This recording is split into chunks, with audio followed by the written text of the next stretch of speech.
लाडला भाई मध्य प्रदेश में मुख्यमंत्री 4 बार बना। लाडला भाई जो विधानसभा का चुनाव अपनी बुधनी विधानसभा सीट से लगातार जीतते हुए लगभग 7 बार देखे गए। लाडला भाई जो विदिशा से लोकसभा का चुनाव लड़ते हैं और विदिशा से लोकसभा का चुनाव जीतकर केंद्र की राजनीति में पहुंच जाते हैं। बीजेपी ने केंद्र में पहुंचाकर मध्य प्रदेश से शिवराज सिंह चौहान को दूर कर दिया। मध्य प्रदेश की राजनीति से बेखबर हो गए शिवराज सिंह चौहान, और शिवराज सिंह चौहान मध्य प्रदेश से निकाल कर जब केंद्र में भेज देते हैं तो कृषि मंत्री बन जाते हैं। और कृषि मंत्री बन जाने के बाद शिवराज सिंह चौहान की मुश्किलें और भी खड़ी होती हुई तब नजर आती हैं जब पंजाब और हरियाणा और उत्तर प्रदेश के किसान कृषि मंत्री पर दबाव डालते हैं कि आखिरकार साल दर साल बीतते जाते हैं लेकिन किसानों की मांगे अधूरी हैं, उनकी मांगे क्यों नहीं पूरी की जाती हैं। साथ ही साथ उपराष्ट्रपति जगदीप धनखड़ का फटकारना शिवराज सिंह चौहान को और ये कह देना काल चक्र चल रहा है और आप पीछे चल रहे हैं। और ऐसे में जगदीप धनखड़ ने कहा कि अगर अभी आप संज्ञान नहीं लेंगे तो बहुत बड़ी गलती हो जाएगी। मैं किसान का बेटा हूं और किसानों की समस्याओं को लेकर कोई भी हल नहीं निकाला जा रहा है। जगदीप धनखड़ शिवराज सिंह चौहान को फटकारते हैं, लेकिन शिवराज सिंह चौहान न सिर्फ किसानों के बीच में फंसे हुए हैं बल्कि शिवराज सिंह चौहान की मुश्किलें खड़ी करने का काम मध्य प्रदेश में उनके बिना भी किया जा रहा है।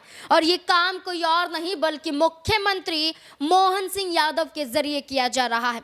मोहन सिंह यादव जो मध्य प्रदेश में मुख्यमंत्री बनते हुए जिन्हें मात्र भरे 1 ही साल हुआ है, 13 दिसंबर 2023 वो तारीख है जब मुख्यमंत्री पद की शपथ मोहन सिंह यादव लेते हैं।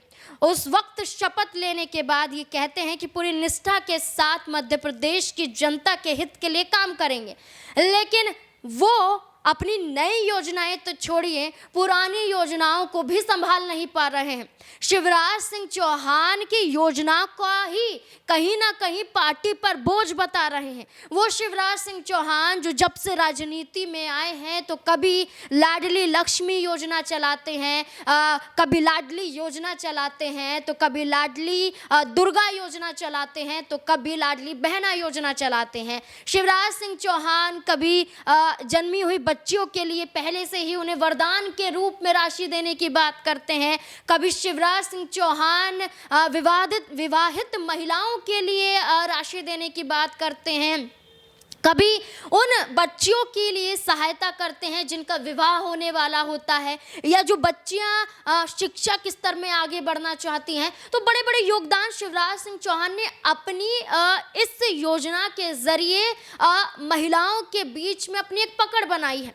और इसी पकड़ के बलबूते शिवराज सिंह चौहान मध्य प्रदेश में मुख्यमंत्री की कुर्सी को कभी नहीं छोड़ पा रहे थे, लेकिन भारतीय जनता पार्टी ने पहले शिवराज सिंह चौहान से उनकी मुख्यमंत्री कुर्सी छीनी, फिर मध्य प्रदेश से ही निकाल दिया। अब मुख्यमंत्री मोहन सिंह यादव उनकी लाडली बहना योजना पर प्रहार करते हुए नजर आते हैं। क्या कुछ कहते हुए नजर आ रहे हैं मोहन सिंह यादव, सुनिए जरा। पूरे देश में सबसे ज्यादा हमारी सरकार ने चालू किया। 33% का भारत सरकार का नियम है। अपने यहाँ 26 लाख लाडली बहनाओं को 450 रुपया गैस रिफिलिंग का हम उनको दे रहे हैं। लाडली बहनाओं को 1.29 करोड़ मतलब 1.29 लाख बहनों को अभी तक 19,212 करोड़ रुपया हमने राशि का अंतरण किया। आपकी जानकारी जब से सरकार बनी थी सब कह रहे थे कि भाई ये चल नहीं पाएगी, ये लोड पड़ेगा, फाइनेंशियली तकलीफ है, ये हो नहीं पाएगा। हमने ये बात जरूर मानते हैं कि इसका लोड पड़ रहा है, लेकिन लोड पड़ने के साथ साथ सरकार आय के साधन बढ़ाती जाए अपने पैरों पे अपनी वित्तीय व्यवस्थाओं को खड़ा करने के लिए। जब आप आय बढ़ाओगे तो स्वतः ही इन सारी व्यवस्थाओं को संचालित करने में आप समर्थ हो जाते हैं, सक्षम हो जाते हैं। तो स्वाभाविक रूप से हमने इस दिशा में काम किया है कि हमारी सारी जन कल्याणकारी योजनाएं, खास करके बहनों की योजनाओं को लेकर हम आगे बढ़ रहे हैं। महिला उद्यमियों को हमने 850 MSME इकाइयों में 275 करोड़ की राशि का सीधा अंतरण किया। डीबीटी का हमने सिस्टम इसमें भी लाए हैं। ये केवल गरीब कल्याण के डीबीटी नहीं होना चाहिए। कोई इंडस्ट्रियलिस्ट है, उद्योगपति है, उसकी भी राशि का अगर उसका हक बनता है तो सिंगल क्लिक से उसके खाते में भी सीधे सीधे पैसे पहुंचना चाहिए। क्योंकि जब हम निवेश की बात कर रहे हैं तो हमको पारदर्शिता के आधार पर इन सारी व्यवस्थाओं को सुव्यवस्था में बदलना है। देखा, मोहन सिंह यादव कहते हैं कि लाडली बहना योजना का भार सरकार पर पड़ तो रहा है, लोड पड़ तो रहा है, लेकिन फिर भी इस योजना को चलाने के लिए हम कई और अवसर तलाश रहे हैं ताकि ये योजना रुके ना, लेकिन जो भार है इसे संभाला नहीं जा रहा है। देखिए, मोहन सिंह यादव ने शिवराज सिंह चौहान की योजना पर हमला कर दिया, लेकिन वहीं जीतू पटवारी जो कांग्रेस पार्टी के प्रदेश अध्यक्ष हैं, वो खुद इस लाडली बहना योजना का सम्मान करते हैं और ये तक कहते हैं कि अगर बीजेपी से लाडली बहना योजना नहीं चल रही है तो हम इसे चलाने के लिए तैयार हैं। और जीतू पटवारी खुले तौर पर कहते हैं कि जो दावे किए जाते हैं वो दावे पूरे नहीं हुए हैं। क्या कुछ कहते हुए जीतू पटवारी नजर आ रहे हैं शिवराज सिंह चौहान को लेकर, मोहन सिंह यादव को लेकर। 3000 रुपया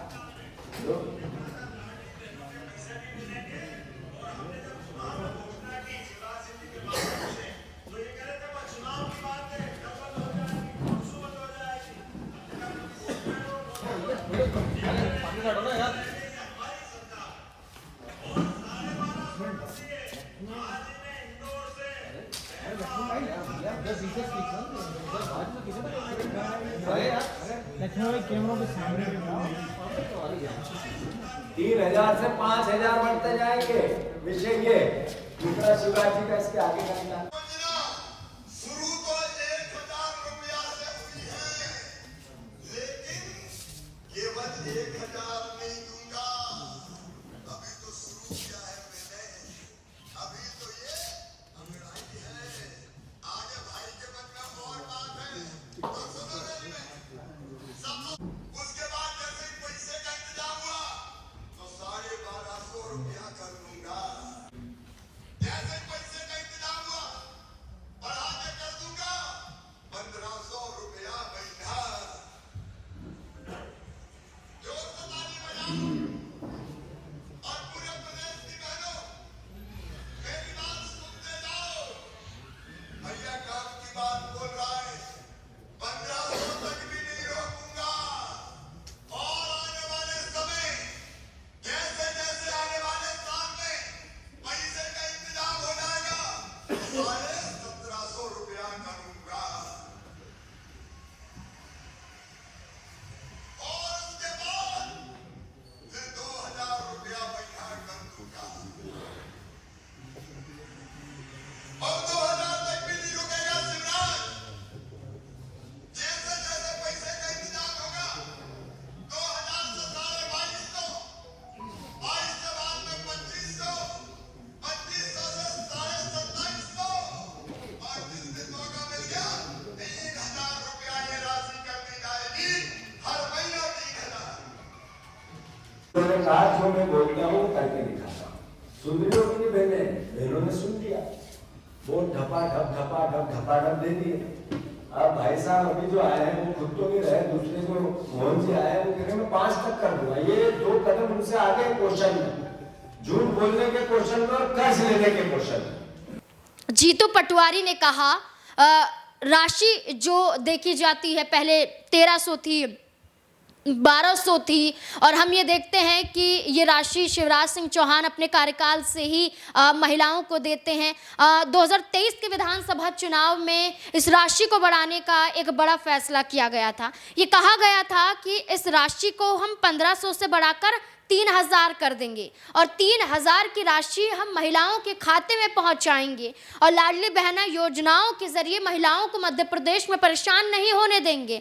और इसी योजना के चलते इस दावे के साथ मोहन सरकार फेल हो जाती है, क्योंकि इस योजना के तहत उतनी राशि महिलाओं के खाते में नहीं जा रही है जितनी जानी चाहिए। ये राशि का दावा तो किया गया था, वादा तो किया गया था कि हम कुल मिलाकर 3000 देंगे, लेकिन वो 3000 की राशि अभी तक महिलाओं के खाते में नहीं पहुंची है। और यही आरोप जीतू पटवारी भी लगा रहे हैं। जब तक शिवराज सिंह चौहान मुख्यमंत्री थे तब तक जीतू पटवारी के जरिए या कांग्रेस पार्टी के जरिए लाडली बहना योजना पर प्रहार नहीं किया गया, लेकिन जब से मोहन सिंह यादव आए हैं वो खुद ही लाडली बहना योजना के खिलाफ दिखाई दे रहे हैं। क्या होगा मध्य प्रदेश में अब इस योजना को लेकर, क्योंकि इसी योजना के बलबूते बीजेपी सत्ता में मध्य प्रदेश में है और मोहन सिंह यादव इसी योजना पर प्रहार करते हुए नजर आ रहे हैं। आपको क्या लगता है, लाडली बहना योजना क्या वाकई मध्य प्रदेश की एक शान के रूप में देखी जाती है, एक शान देखी जाती है बीजेपी के लिए कि वो सत्ता में है तो इस योजना के बलबूते पर है, सत्ता में है तो शिवराज सिंह चौहान के बलबूते पर है। क्या लगता है आपको इस पूरे मुद्दे को लेकर? अपनी राय कमेंट सेक्शन में देखते रहे SPN 9 न्यूज़। धन्यवाद।